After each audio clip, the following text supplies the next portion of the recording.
En Washington, una serie de litigios ha sacudido los pasillos del poder, y es que su desenlace podría darle forma no solo a los próximos años de gobierno, sino a los mismísimos poderes presidenciales de Estados Unidos. Esta noche, en medio de lo que algunos describen como una tormenta legal y otros como un laberinto judicial, repasamos los 6 frentes en los que se libra una guerra jurídica sin precedentes entre el Ejecutivo y el Judicial.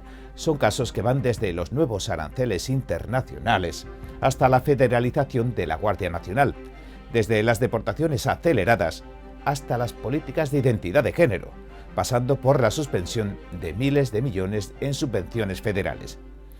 Y todos y cada uno de estos casos, a su manera, podrían dejar una huella más que perdurable en la vida institucional del país.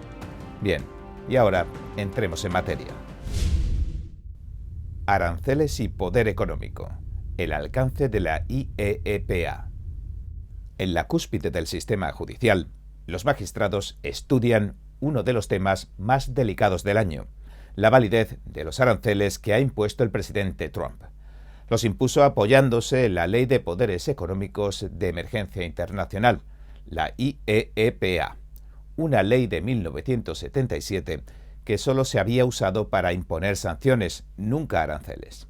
Los casos surgieron cuando un grupo de estados y empresas demandaron al gobierno porque le impuso aranceles a Canadá, México y a decenas de países más.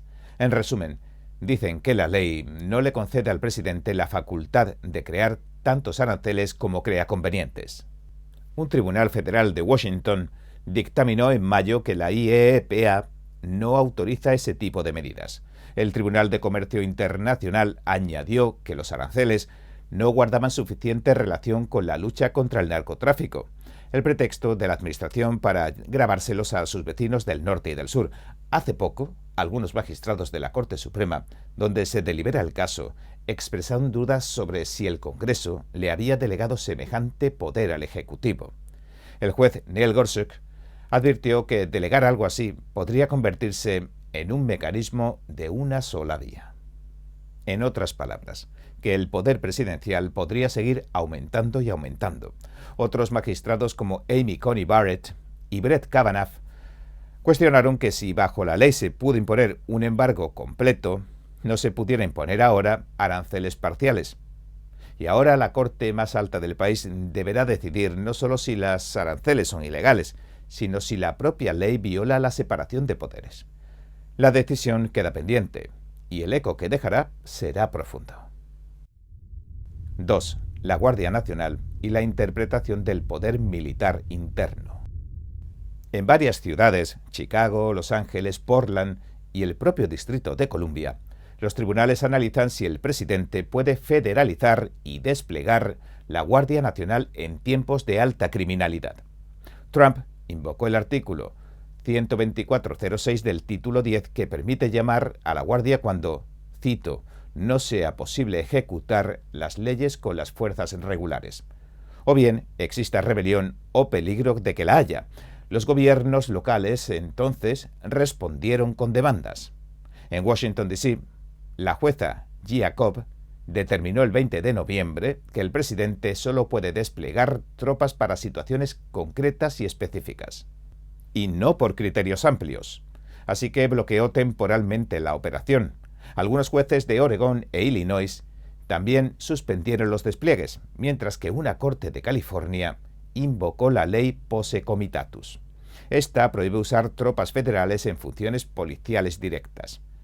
Mientras las apelaciones avanzan, el caso de Illinois ya llegó a la Corte Suprema y han solicitado aclaraciones sobre un punto clave. ¿Qué significa exactamente ser incapaz de ejecutar las leyes con las fuerzas regulares? Este, en realidad, es un debate que no es nada nuevo, aunque sí hay algo nuevo: la fuerza con la que ha vuelto. 3. Inmigración acelerada y nacimiento en Estados Unidos. En materia migratoria, la Administración ha intensificado las deportaciones, expandiendo los procedimientos de expulsión en caliente o sin trabas. Antes solo aplicaban a los que capturaban a 100 millas de la frontera y hubieran ingresado en los últimos 14 días. Ahora abarcan a los inmigrantes indocumentados en cualquier parte del país con menos de 2 años de entrada, de estancia. A principios de año, la organización Make It the Road New York presentó una demanda alegando que la política priva a los migrantes del debido proceso. Un juez federal bloqueó la medida en verano y en noviembre una corte de apelaciones se ha negado a levantar ese bloqueo.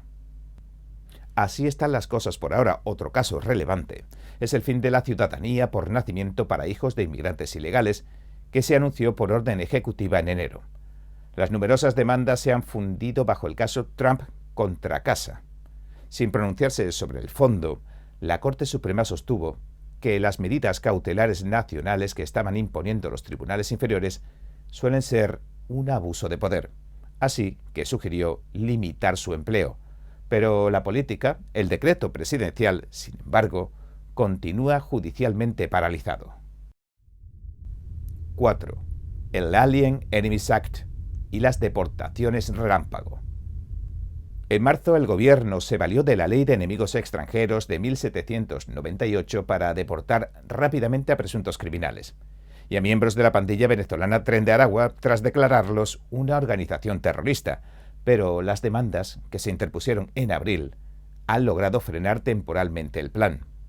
Al principio, la Corte Suprema respaldó esa pausa, pero luego decidió que cada afectado debía presentar un habeas corpus individual, abriendo una vía más lenta pero más detallada. Es decir, ya no recibirán demandas colectivas. En uno de los casos clave, WMM contra Trump, una corte de apelaciones dictaminó 2-1 que la entrada masiva de pandilleros del Tren de Aragua no constituye necesariamente una invasión. El juez Andrew Oldham disintió. Señaló que esa interpretación contradecía nada más y nada menos que 200 años de administración de la ley. Pero ahora el fallo anterior del panel, el 2-1, ya no cuenta porque el Quinto Circuito lo ha anulado. Ahora, todos los jueces del Tribunal del Quinto Circuito volverán a examinar el caso en una audiencia especial, más completa y determinante. En otro expediente, JGG contra Trump, un juez federal ordenó detener los vuelos de deportación hacia el centro penitenciario CECOT de El Salvador y abrió una investigación por desacato de la administración, alegando que no estaban cumpliendo sus órdenes y seguían enviándolos. 5. Políticas de género, servicio militar y documentación. En materia de identidad de género, varias de las primeras órdenes ejecutivas del presidente generaron un oleaje de litigios. La administración dispuso que el sexo en documentos oficiales se base en la biología y no en la identidad, y prohibió la designación X para personas no binarias en pasaportes. En resumen, según la administración, solo hay 2 sexos, hombre y mujer. Un juez federal de Massachusetts bloqueó la medida, primero para los demandantes y luego a nivel nacional. La Corte Suprema en noviembre suspendió temporalmente ese bloqueo. Es decir, el gobierno puede mantener en vigor su política mientras continúan los procesos. En su orden, la Corte afirmaba que al consignar el sexo de nacimiento, el gobierno simplemente acredita un hecho histórico.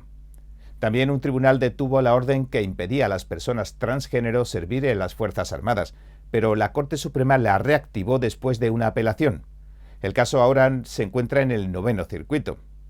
También hay litigios sobre la política que exige alojar a los presos federales según su sexo biológico, no su identidad, y sobre la suspensión de fondos a entidades que realicen transiciones de género en menores.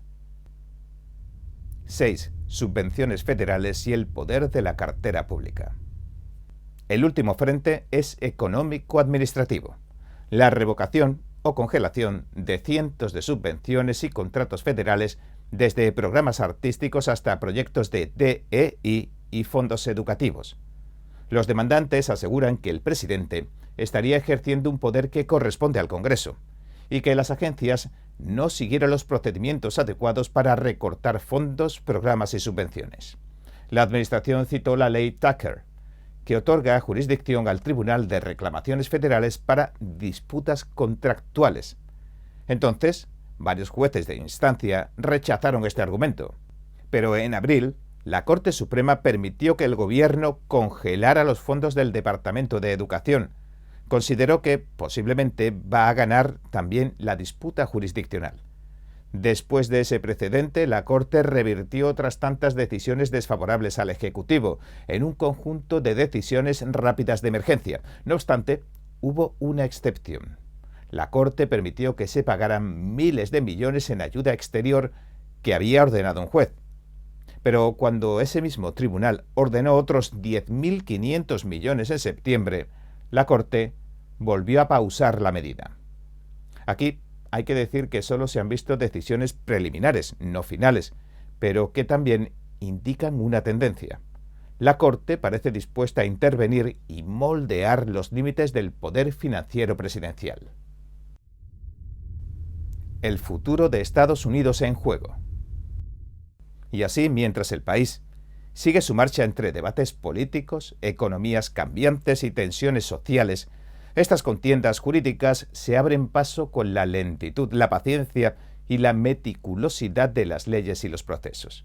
Cientos de demandas, decenas de fallos, resoluciones parciales, suspensiones, apelaciones e incluso órdenes en mitad de la madrugada.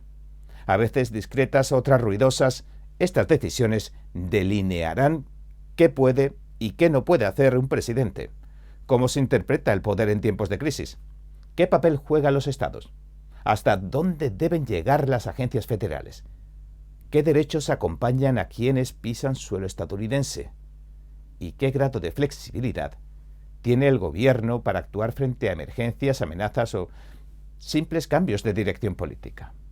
En realidad, son 6 colinas esperando a ver quién las conquista.